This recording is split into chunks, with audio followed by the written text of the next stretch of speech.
ভরবেগ যখন 80 সরণ হচ্ছে 100, আর ভরবেগ যখন 160 তখন সরণ হচ্ছে আমার 400। তার মানে এই যে বস্তুটা আমি নিলাম, এই যে এই বস্তুটা যদি আমি চিন্তা করি, একটু ছোট করে নিই বস্তুটা, এই যে বস্তুটাই ধর, এই বস্তুটা কি করতেছে, সে উপর থেকে নিচের দিকে পড়তেছে।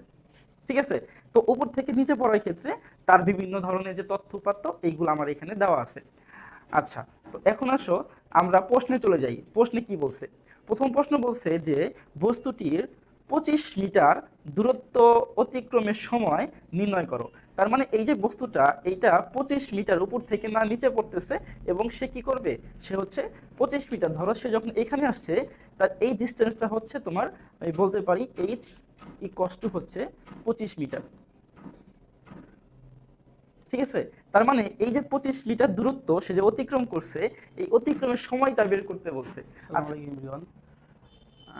আবার লাইভে চলে আসলাম আজকে। তো আজকে মূলত আমরা যশোর বোর্ড 2024 এর বোর্ড কোশ্চেনটা সলভ করব। তো যারা লাইভে আসছো তারা একটু আমাকে কমেন্ট করে জানাও যে আমাকে দেখা যাচ্ছে কিনা আর আমার কথা কি শোনা যাচ্ছে কিনা। আর হচ্ছে যারা লাইভে আসছো একটু লিঙ্কটাকে কপি করে গ্রুপে দিয়ে দাও যেন সবাই লাইভে জয়েন হতে পারে। তো আমি দেরি করব না, ক্লাস শুরু করে দিই। ওকে, চলো আমরা মূল জায়গায় চলে যাই।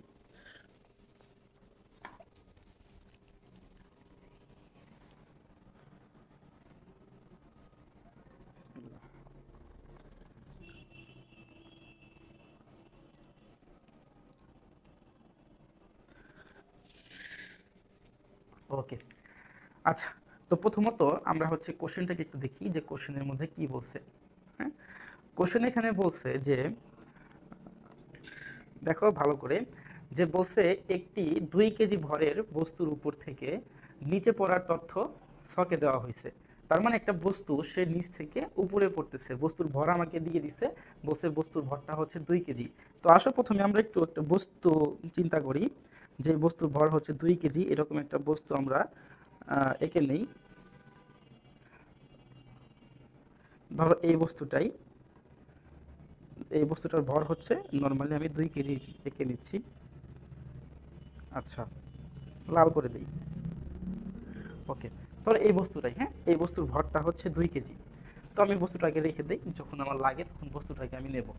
আচ্ছা, এরপর কি বলছে? এরপর বলছে যে দেখো এই যে উপাত্তটা দিচ্ছে, উপাত্তের মধ্যে কি আছে, এখানে ভরবেগ দিয়ে দিচ্ছে আমাকে, ভরবেগ দিয়ে দিছে।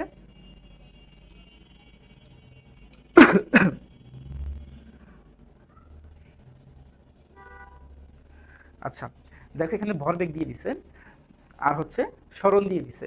তো দেখো ভরবেগ কি বলছে, যখন 0 তখন আমার সরণ হচ্ছে 0, তারপরে ভরবেগ যখন হচ্ছে তোমার 40 আমার সরণ হচ্ছে 25, ভরবেগ যখন 80 সরণ হচ্ছে 100, আর ভরবেগ যখন 160 তখন সরণ হচ্ছে আমার 400।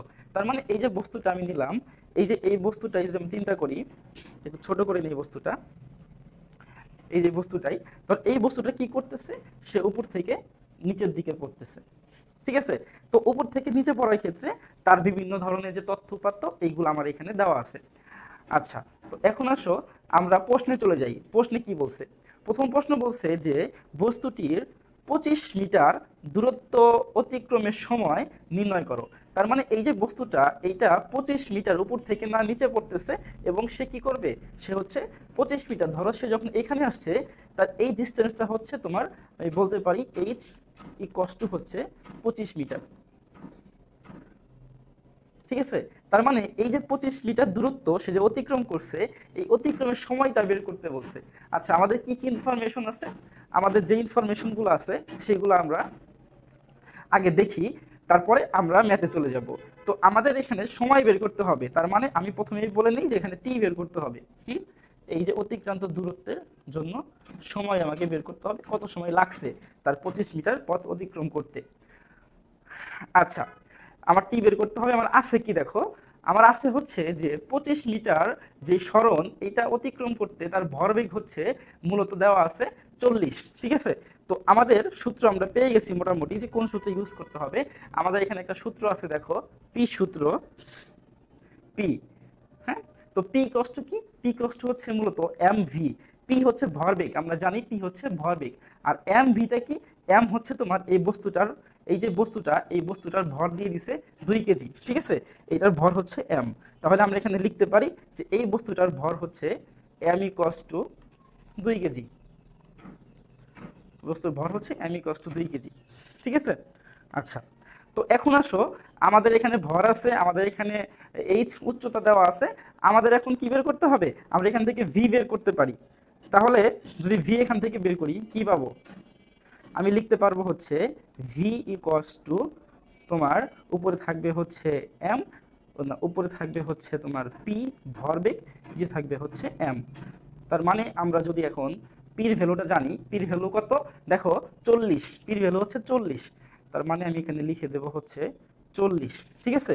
আর m এর ভ্যালু কত? m এর ভ্যালু হচ্ছে 2 কেজির বস্তু। তার মানে আমার এখানে ক্যালকুলেশন করে আসতেছে হচ্ছে 20 মিটার, 20 মিটার পার সেকেন্ড, এটা হচ্ছে আমার বেগ। তার মানে এই বস্তুটা মূলত 20 মিটার পার সেকেন্ড বেগে উপর থেকে সে নিচে পড়তেছে, ঠিক আছে। তো কিভাবে পড়তেছে?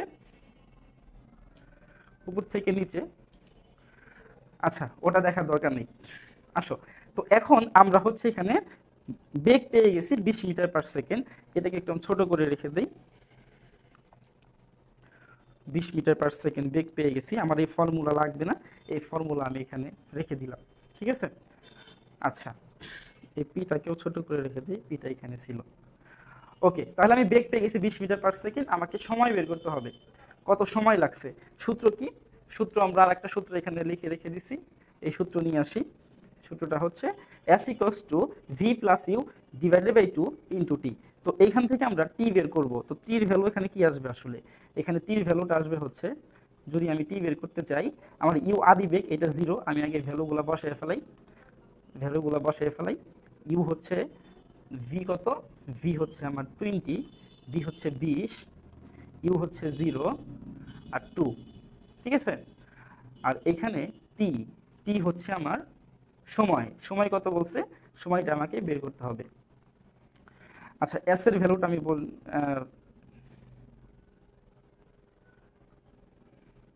আমি এস এর ভ্যালুটাও লিখে দিচ্ছি। এস এর ভ্যালু হচ্ছে কত বলছে? তার এস 25 মিটার। এটাকে এস না লিখে আমরা এটাকে এইচ লিখতে পারি, এটাকে এস না লিখে আমি কি করতে পারি? এটাকে এইচ লিখতে পারি।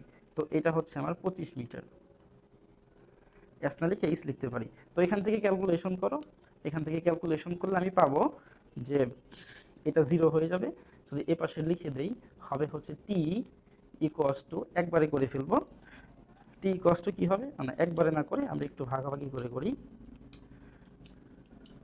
এখানে হয়ে 2টাই পাশে চলে আসবে, এটা হয়ে যাবে তোমার হচ্ছে মূলত 50, ঠিক আছে, গুণ হয়ে যাবে 50 ইকুয়ালস টু তোমার হচ্ছে 20 টি। তো এখান থেকে ক্যালকুলেশন করলে আমরা পাবো কত? 20টা নিচে চলে যাবে, টি ইকুয়ালস টু হবে তোমার কত হবে? 20 নিচে চলে আসবে, 50 ডিভাইডেড বাই 20।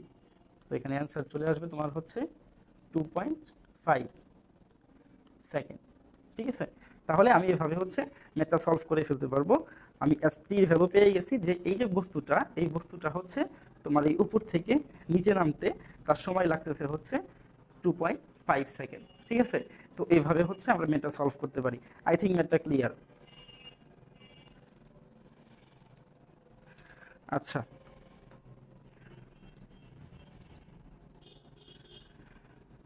এখানে থাক এটা। এই হলো মোটামুটি আমার হচ্ছে গ নাম্বার প্রশ্ন। তো আই থিঙ্ক তোমরা গ নাম্বার প্রশ্নটা বুঝতে পারছো। এরপরে আমরা ঘতে চলে যাব। সবগুলা মুছে দিচ্ছি, আর কিছু লাগবে না, আমরা ঘতে চলে যাই। আচ্ছা দেখো ঘতে কি বলছে? ঘতে বলছে আমাকে, ঘতে কি বলছে?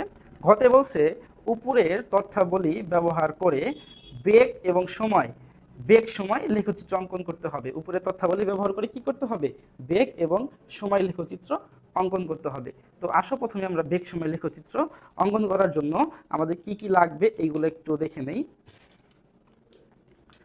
দেখো এখানে যে উপাত্তটা দেওয়া আছে, এই উপাত্তের মধ্যে কিন্তু তোমার বেগও দেওয়া নেই, এবং সময় দেওয়া নাই। তার মানে আমাকে প্রত্যেকটা পয়েন্ট মানে হচ্ছে তোমার এই 25 মিটার, 100 মিটার, 400 মিটার, প্রত্যেকটা পয়েন্টেই আমাকে কি করতে হবে, আমাকে হচ্ছে বেগ এবং সময়কে বের করতে হবে। ঠিক আছে, তারপরে হচ্ছে আমাকে গ্রাফ করতে হবে। তাহলে প্রথমে আসি জিরোতে।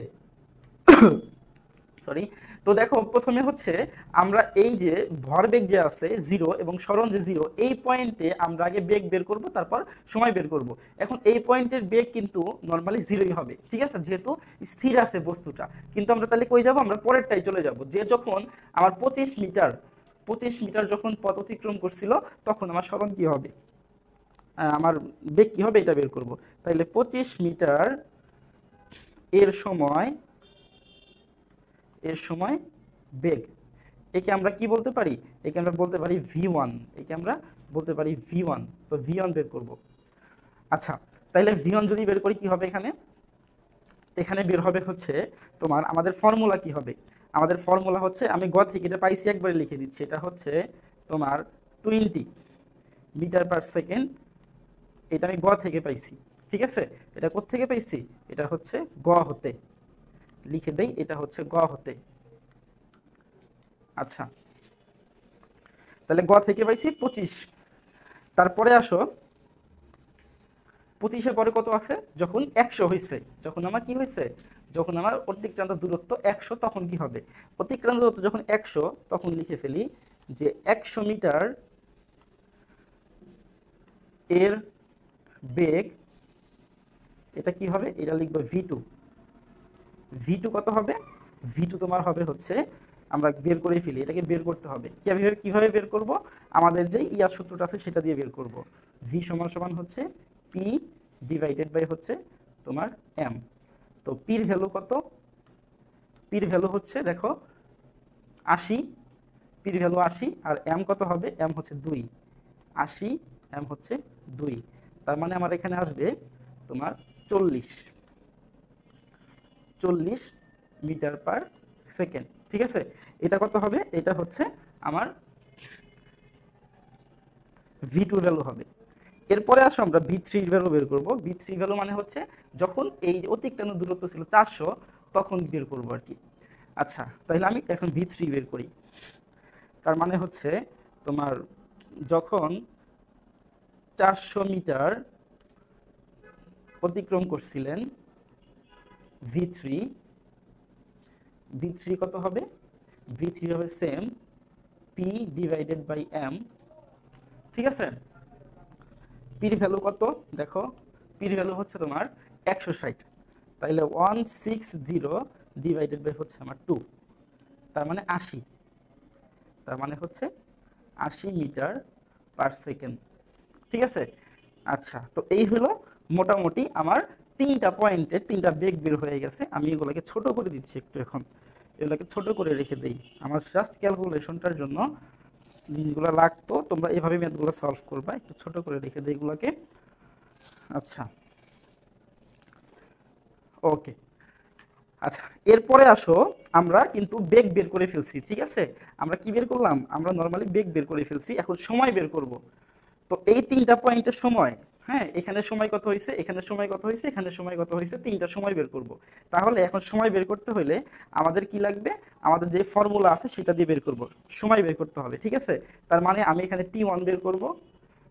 t1 তো আমি গ থেকে পাইছিলাম, এটা কত ছিল, 2.5 সেকেন্ড, মানে প্রথম 25 সেকেন্ড বের হইতে বা অতিক্রম করতে কত সময় লাগছে, এটা আমি পাইছিলাম কিন্তু গ থেকে। তারপরে আসো t2 বের করব। t2 এর জন্য সময় কি হবে, সময়ের সূত্রই হচ্ছে, আমরা এইটা দিয়ে যেটা করছিলাম ওইটা দিয়েই, সেটা কি ছিল, সেটা ছিল তোমার হচ্ছে, আমি যদি একদম তোমাদেরকে শুরু থেকে দেখাই, তাহলে আই থিঙ্ক তোমাদের সহজ হবে করতে। শুরু থেকে দেখিয়ে দিচ্ছি, ফর্মুলা ছিল s equals two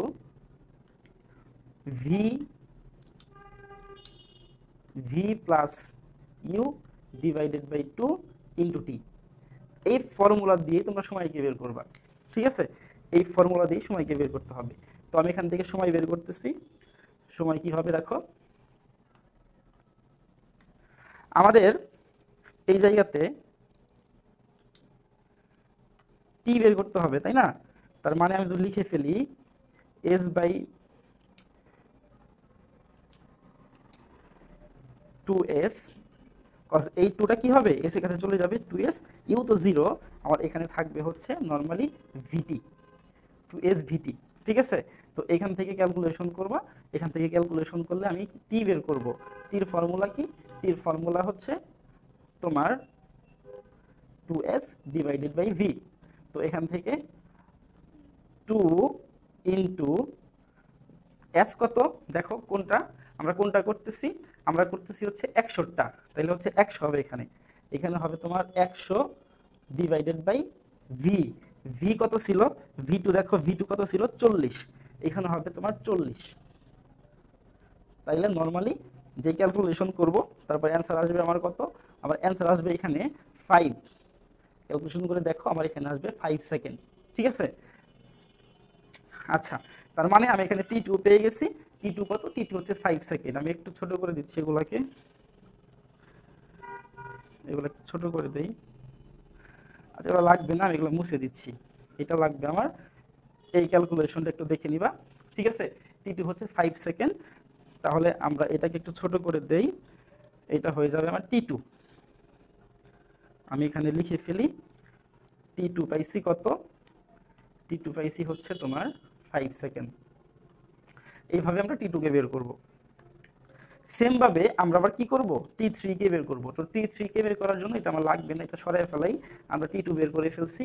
T three বের করো। টি থ্রি বের করার জন্য যে ফর্মুলা, আগের ফর্মুলাই সেটা কি ছিল, সেটা ছিল হচ্ছে t equals to 2s divided by v, তাই তো। এটা আমি টি থ্রি দিয়ে দেই, 2 ইন্টু এস এর ভ্যালু কত হবে, এস এর ভ্যালু তোমার এখন 400 হয়ে যাবে। ঠিক আছে, যেহেতু আমরা লাস্টেরটা করতেছি 400। আর তোমার বেগ কত হবে, 3 কত, ভি থ্রি হচ্ছে 8, মানে 80। তো এটাকে ক্যালকুলেশন করবা, এটাকে পাবা তোমার হচ্ছে মূলত 10 সেকেন্ড। ঠিক আছে, ক্যালকুলেশন করলে পাবো 10 সেকেন্ড। তার মানে আমরা পেয়ে গেছি যে টি থ্রি কত হবে, টি থ্রি হবে তোমার নর্মালি 10 সেকেন্ড, 10 সেকেন্ড হবে। ঠিক আছে, তো আমরা মোটামুটি টি one, T two, T three তিনটা পেয়ে গেছি। তো এইটাকেও এভাবে আমরা রেখে দেই। এখন দেখো আমরা কিন্তু V one, V two, V three এবং T one, T two, T three তিনটাই পেয়ে গেছি। এখন আমরা গ্রাফে চলে যাব। তো এটা আমরা মুছে দিচ্ছি, এগুলো আমার লাগবে না, আমরা গ্রাফে চলে যাই। তো ছোট ছোট যে টিগুলা, এগুলো আমি এখানে রেখে দিই, আমরা গ্রাফে চলে যাব। আচ্ছা, যেহেতু বলছে বেগ বনাম সময় লেখচিত্র, আমি একটু ইয়াটা চেঞ্জ করে নেই। বেগ বনাম সময় লেখচিত্র, এদিকে হবে হচ্ছে তোমার বেগ এবং এক্স অক্ষ বরাবর হবে তোমার হচ্ছে সময়। ঠিক আছে, এইভাবে আমরা লেখচিত্রটা আঁকবো। এরপরে আমরা লেখা শুরু করে দেই। কি কি হবে, প্রথমে এ পাশে হবে তোমার হচ্ছে সময়। সময় কত, দেখো তিনটা সময় আছে, 2.5। তাহলে প্রথমে আমি লিখবো হচ্ছে এখানে 2.5, এরপরে লিখবো হচ্ছে তোমার শুধু 5 সেকেন্ড, লাগবে না। এরপর তোমার লিখবো হচ্ছে 10। ঠিক আছে, সময়। উপরে কি হবে, উপরে হবে তোমার হচ্ছে বেগ। প্রথম কত ছিল, 20, প্রথমে হচ্ছে 20, এরপরে হচ্ছে তোমার 40, এরপরে হচ্ছে তোমার 80। ঠিক আছে, এরকম ভাবে আমরা তিনটা বেগ দিয়ে দিলাম। এখন আসো আমাদেরকে দেখতে হবে যে কখন কোনটা কোথায় ছিল। এটা তো 0 0 তোমরা জানো, তাই না, এখানে 0 0 দিয়ে দিবা, এখানে 0 0 দিয়ে দিবা। আচ্ছা, এটা হচ্ছে আমার সময়, এটা হচ্ছে আমার টি, এটা হচ্ছে আমার টি সেকেন্ডে আছে, এটা সময়। আর এটা হচ্ছে নর্মালি আমার, এটা হচ্ছে আমার উপরের দিকে যেটা গেছে, এটা হচ্ছে আমার বেগ। ঠিক আছে, আচ্ছা এখন আসো আমরা প্রথমে দেখবো যে তোমার যখন 2.5 সময় ছিল, সেকেন্ড সময় ছিল, তখন তোমার আমার বেগ ছিল কত, 20। তার মানে আমার বেগ হবে এখানে, আমি একটু অন্য কালি দিয়ে তোমাদেরকে বুঝাই, আমার বেগ হবে এখানে,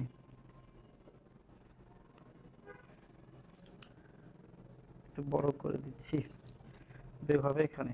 ঠিক আছে, এখানে হবে। এরপরে আসো যখন 5 ছিল তখন বেগ ছিল 40, তাহলে এই 5 থেকে সোজা বেগ হবে আমার এখানে 40। ঠিক আছে, তারপরে যখন 10 ছিল 10 সেকেন্ড আমার বেগ হবে 80 মিটার পার সেকেন্ড, 10 থেকে এখানে 80 মিটার পার সেকেন্ড। ঠিক আছে, এখন কি করব, এখন এখান থেকে আমরা ডিরেক্ট ক্যালকুলেশনে চলে যাব, একদম এভাবে উঠাবো। ঠিক আছে, তো এইটা হলো মূলত আমার গ্রাফ। যত আমার সময় বাড়ছে তত আমার বেগ বাড়ছে। ঠিক আছে, সমবেগের অর্থাৎ তোমার সুষম ত্বরণে চলছে, এটার একটা গ্রাফ আমরা দেখলাম। তো এই হলো মূলত আমাদের গ নাম্বার প্রশ্ন যশোর বোর্ড 2024-এর। তো আশা করি তোমরা প্রশ্নটা খুব ইজিলি বুঝতে পারছো। একটু হ্যাঁ, একটু ইয়েটা বড় হয়ে গেছে, ক্লাসটা বড় হয়ে গেছে, সমস্যা নেই। আশা করি তোমরা প্রশ্নটা বুঝতে পারছো। তো এইভাবে হচ্ছে আমাদেরকে এই ধরনের প্রশ্নগুলো সলভ করতে হবে এবং খুব ইম্পর্টেন্ট। হ্যাঁ, তোমরা যারা লাইভে আসছো তাদেরকে অবশ্যই, তোমরা যে লাইভে আসছো তাদেরকে ধন্যবাদ। আর হচ্ছে আমাদের তো প্রতিদিন একটা করে লাইভ হচ্ছে, অল্প সময়ের জন্যই হচ্ছে, যে আমরা যেন প্রত্যেকটা দিন একটা করে বোর্ড কোশ্চেন সলভ করতে পারি, এটা হচ্ছে আমাদের টার্গেট। আর হচ্ছে তোমরা তো লাইভে আসছো, তারা আশা করবো যে নেক্সট ক্লাসগুলোতে লাইভে থাকবা। আর আমরা চেষ্টা করতেছি ক্লাসগুলোকে আরো সুন্দরভাবে নেওয়ার জন্য, এই জন্য তোমাদের হেল্প, তোমাদের সাপোর্ট অনেক বেশি দরকার। তো আবার দেখা হবে ইনশাল্লাহ নেক্সট ক্লাসে। তো সবাই ভালো থাকবে, আসসালামু আলাইকুম।